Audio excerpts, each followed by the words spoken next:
Дәрігер неге жылады? Бір дәрігер осындай хикая айтады. Кабинетіме тексерілу үшін шамамен 60 жастағы жасы үлкен апа мен 30 жастағы жігіт кіріп келді.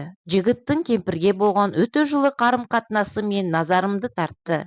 Өйткені ол кемпірдің қолын ұстап және үстіндегі жамылғысын түзетіп қояды.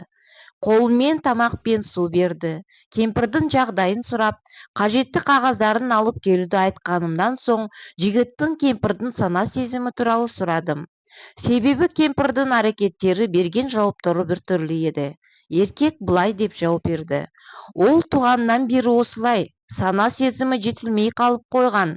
Таңданып, оны кім бағады деп сұрадым. Жігіт, мен деді. Солай ма? Оның киімдері мен денесін кім таза ұстайды дедім.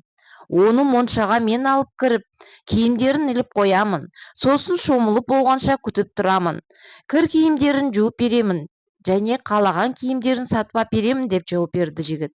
Неге оған қарайтын бір қызметші әйел алмайсыз дедім. Ол, өйткені байқұс анам балаларға ұқсап арыз айтуды білмейді. Сол үшін қызметшінің анама зәбір көрсетіп, көңілін ауыртуынан қорқамын. Сіз үйленгенсіз бе? Я, альхамдулиллах, перзенттерім де бар. Олай болса, анаңызға жұбайыңыз қарайды екен ғой. Ол да қолынан келгенше қамқорлық танытады. Тамағын пісіріп, ішкізіп жегізеді. Анама жерден беру үшін әйеліме қызметші әйел де жалдағанмын. Бірақ мен өзім анам мен тамақтануды жақсы көремін. Себебі оның қант диабеті бар. Оның сөздерін естіп, таң қалып және көзімнің жастарын әрең ұстап тұрдым. Сол кезде кемпірдің қолындағы тырнақтарының алынғанын да байқап қалдым. Және оның тырнақтарын кім алады дедім. Дәрігер ханым, оның тырнақтарын өзім аламын. Өзі тырнақ алуды білмейді, деп жауап берді ұлы. Кемпір ұлына қарап, маған қашан картоп сатып аласың деп қалды. Қазір анашым, өзіңізді дүкенге алып барамын деді ұлы. Ана сол кезде балаша қуанып, қазір барамыз деп жіберді. Ұлы маған қарап, анамды мұндай қуанышын кенже ұлымның қуанышынан да абзал көремін деп сүйсініп. Мен қатты әсерленгенімді сездірмеу үшін оның медициналық карточкасын парақтай бастадым. Сосын, оның сізден басқа жақыны бар ма деп сұрадым. Мен оның жалғыз ұлымын. Өйткені әкем үйленгеннен соң бір ай өтіп, анам мен ажырасқан екен деп жауап берді. Олай болса, сізді әкеңіз тәрбиелеген болар? Жоқ, маған және анама нағашы әжем қараған. Және мен 10 жасқа толғанымда ол кісі дүние салған.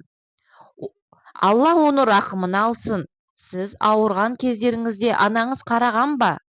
Оның сізге бір рет болса да аналық мейірім беріп қараған кезі болды ма? Басқаша айтсақ, қуанышыңыз бен қайғыңызға ортақ болды ма? Жоқ, дәрігер ханым. Сол 10 жасымдан бері білетінім, анам осындай ақылы азайып мүгедек.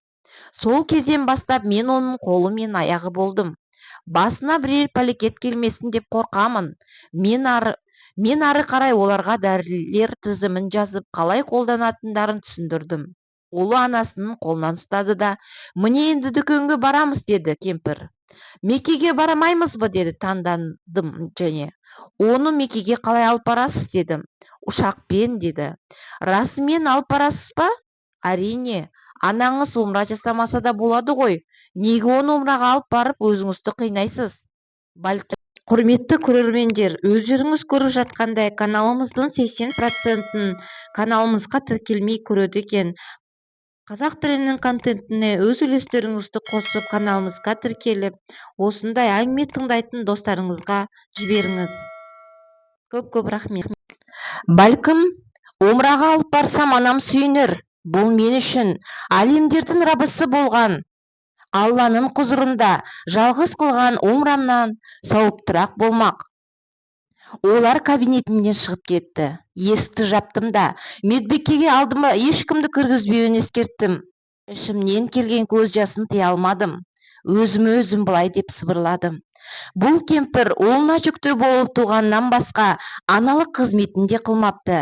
не тәрбие бермеген, не түндері ұйқысыз бесік тербетпеген, қайғы мұңына да ортақ болмаған, оның қамын ойлап келешегі үшін басты ауыртпаған. Бірақ ұлдағы мейірім мен қамқорлықты қара. Кәне айтшы, ақыл есі жайында болған аналарымызға мына жігіттің ақылы кемшіндеу анасына қылған жақсылығын қылудамыз ба? Аллам, ата-анамызға қамқор болуымыз үшін бізге жәрдем бер.